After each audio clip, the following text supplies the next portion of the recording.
Don't crack your knuckles after 1:37 a.m. I've lived in the same house my whole life. It's a nice little ranch-style house with just enough room for the family and pets. We're a small family of 4 and I'm the youngest. My parents aren't very strict. They let my brother and I stay out late and play with the other kids in our nice and safe neighborhood. There was only one thing I never understood. Ever since I could even form memories, my parents always told me something weird. They would say every night before bed, if you wake up past 1:37 a.m., go back to sleep.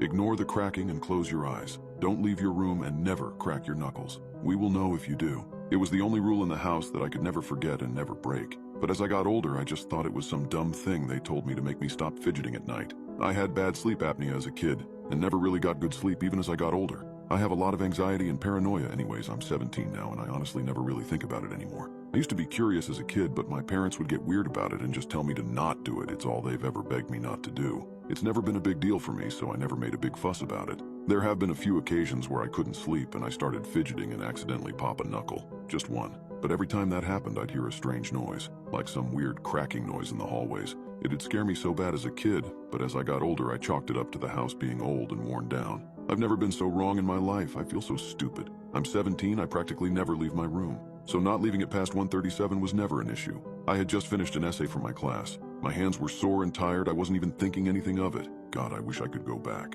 As soon as I cracked my knuckles, I realized what time it was. 2:04. I immediately felt a small jolt of electricity course through my body. Swallowing the lump in my throat, I got settled in my bed next to my cat and turned on Community, trying to settle the anxious thoughts racing through my mind. In the background, I kept hearing weird cracking. I thought it might be the speaker on my old TV, so I listened carefully. It wasn't coming from the speakers, though. It was coming from the hallway. I paused the show to listen, and as I did, I realized my cat was looking at my door with her ears down like she was about to start growling and hissing. But she didn't make a noise. She just looked. The cracking got louder, and I could hear that it was moving. I checked my phone to text or call someone, but it wouldn't turn on. I turned off everything and grabbed my laptop to see if that would work. It did, but there was no service. I couldn't text anyone. That's when I realized the cracks had stopped. It was silent. No crickets. Nothing. Suddenly there was the loudest crash I've ever heard in my parents' room. It sounded like something was tearing the walls apart. My cat bounded out of my bed and ran away. I think she's hiding in my room somewhere. She's smarter than me. If I had ran at that moment, maybe I wouldn't be stuck in the bathtub writing this as that thing bangs on the door.